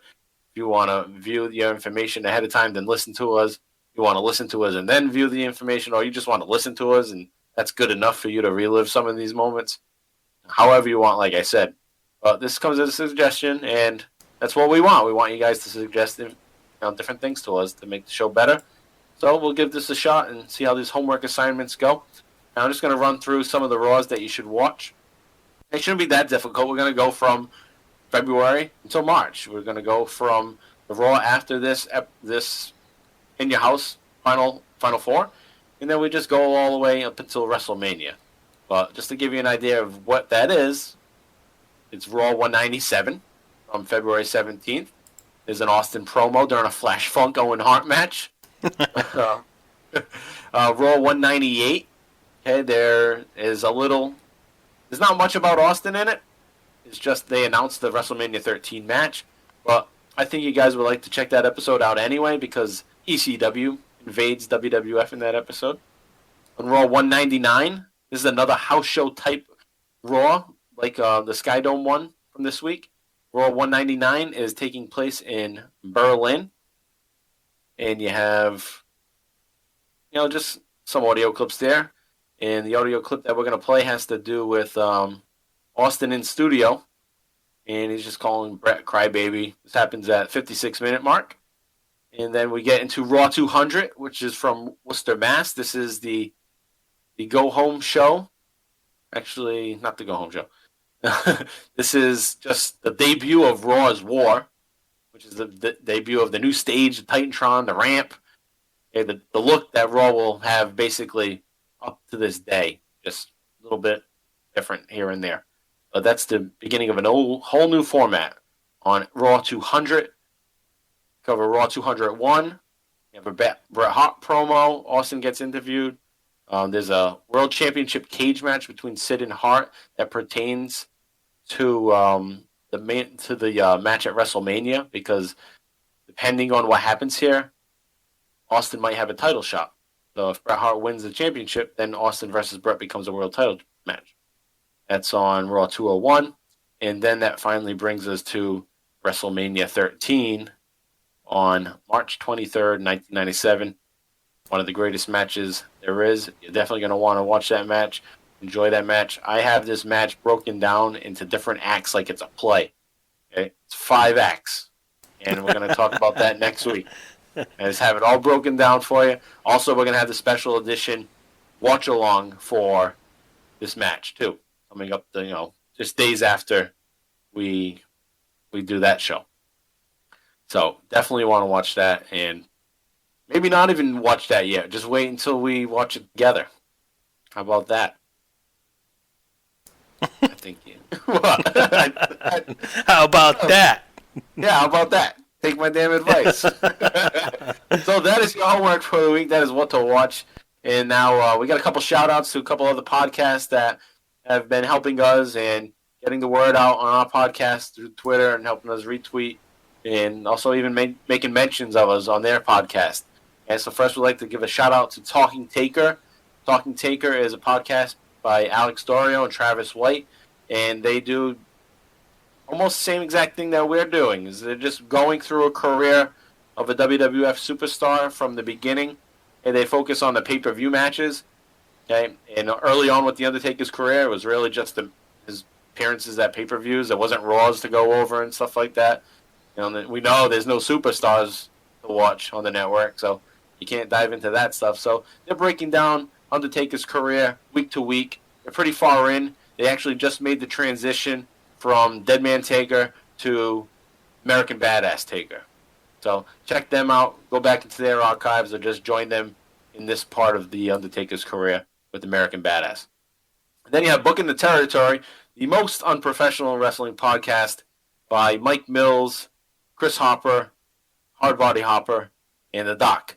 And those guys every week are pumping out 2 episodes. They do a Smoky Mountain Wrestling TV recap where they watch Smoky Mountain and then they just recap everything.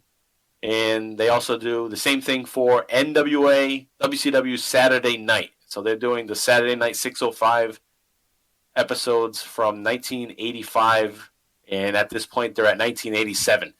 So they're just covering every week, and they're funny, they're hilarious guys. They're just like inappropriate as shit. They don't care.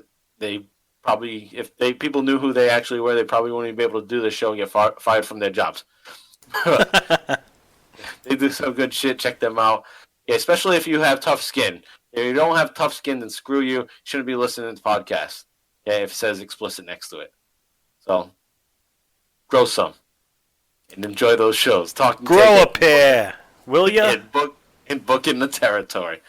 Alright, so you can find us, though, the Bottom Line Cast, the Bottom Line Wrestling Cast, the Career of Stone Cold Steve Austin, on Twitter, okay, at Bottom Line Cast. You can also find us on our Facebook page, same thing, at Bottom Line Cast. And then you can find me on Twitter, Mike Prue, at MPRU83, MPRU83. And then you have John Van Damage, JV to you, at John Van Damage on Twitter. And then on Instagram, what is it? Is it underscores, you say? No more Instagram. Oh, you got rid of Instagram? Yeah, no more Instagram. Okay. You want to talk to me? Hit me up on Twitter. Fuck Instagram. Yeah. You want to look at my pictures, you could go there. I said in prior episodes you go there, but you really can't talk to me there. So it's kind of Instagram kind of sucks for this. So if you need me, it's true. You find me on the bird, Twitter. Right. We had Instagram for this too, but it was pointless because we can't even post links to our episodes. Yeah. So if you want to see my comic book collection, check out my Instagram. You want to talk wrestling? Hit me up on Twitter. John Van Damage and NPRU83. All right, so thanks for being with us this week. Next week, as I said, big week, WrestleMania 13, the double turn Bret Hart versus Stone Cold Steve Austin. I'm Mike Prue. That's JV. We're out of here. Enjoy your week. Peace out. So long.